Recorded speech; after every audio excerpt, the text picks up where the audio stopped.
ఎవరైనా నవ్వితే నీ వల్ల నవ్వాలి గాని నిన్ను చూసి నవ్వకూడదు. ఎవరైనా ఏడిస్తే నీ కోసం ఏడవాలి కానీ నీ వల్ల ఏడవకూడదు. ఈ పని తర్వాత ఏం చెయ్యాలని ఆలోచించకూడదు. ఆచరిస్తూ ఉంటే ఒకదాని వెంట మరొకటి అవే వస్తూ ఉంటాయి. ఈ ప్రపంచం బాధపడే వారికి దుఃఖదాయకమైతే ఆలోచనాపరులకు సుఖదాయకమవుతుంది. ఈ రోజు చేయగల పనిని రేపటికి వాయిదా వేయవద్దు. ఈ రోజు దొరికే గుడ్డు కంటే రేపు దొరికే కోడి మంచిది. ఈ రోజు నువ్వు చేస్తున్నదే రేపు నీకు రక్షణను ఇస్తుంది. ఉజ్వల భవిష్యత్తుపై అచంచల విశ్వాసమే ఆస్తికత్వం. ఉత్తమ గ్రంథాల సేకరణే ఒక నిజమైన విశ్వవిద్యాలయం. ఉత్తమ మానవుని యొక్క లక్షణం నీతి గడించి నియమంగా జీవించటమే.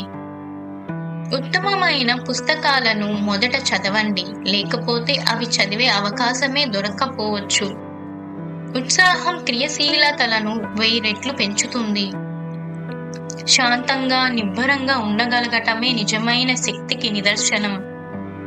మూర్ఖుడి మనసు ఉంగరాల జుట్టు లాంటిది. ఎంతగా ప్రయత్నించినా ఉంగరాల జుట్టును నువ్వు సాపుగా ఉండేట్లు చెయ్యలేవు. అవసరమైన దానికంటే ఎక్కువ విషయాలు సేకరించేవారు, తెలుసుకున్న దానికంటే తక్కువ మాట్లాడేవారు విఘ్నులు. అహంకారాన్ని జయించటం అంటే ఓ బలమైన శత్రువుని ఓడించినట్లే.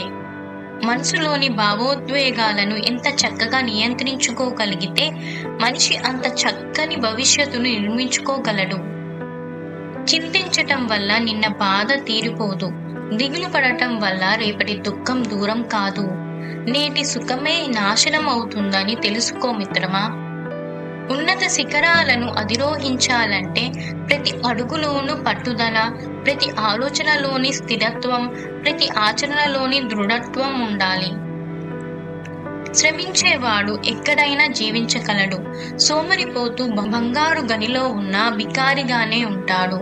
పిరికివానికి ఆపద కనిపిస్తుంది, ధైర్యవంతునికి అవకాశం కనిపిస్తుంది. లక్ష్యం ఉన్నతమైనదైతే కష్టం నిన్ను బాధించదు. కొండ ఎక్కాలని సంకల్పం ఆయాసాన్ని లెక్క చేయదు. ఉన్నత వ్యక్తిత్వాన్ని సంతరించుకునే క్రమంలో ఎదురయ్యే సవాళ్లే పునాది రాళ్ళు. కదలికే రాపిడికి కూలబడితే స్తబ్దతే ఏటికెదురీతే తత్వాన్ని అలవర్చుకొని చిరునవ్వుతో ఎదురు నిలిచే నైజం విధినే ఎదుర్కొని పరిహసిస్తుంది స్ఫూర్తితో. మాటలొద్దు, మౌనం చాలు. పక్షికి కొంచెం ధాన్యం, పశువుకి కొంచెం గ్రాసం, మనిషికి చిన్న సాయం. ఇదే గొప్ప జీవిత ప్రయాణం.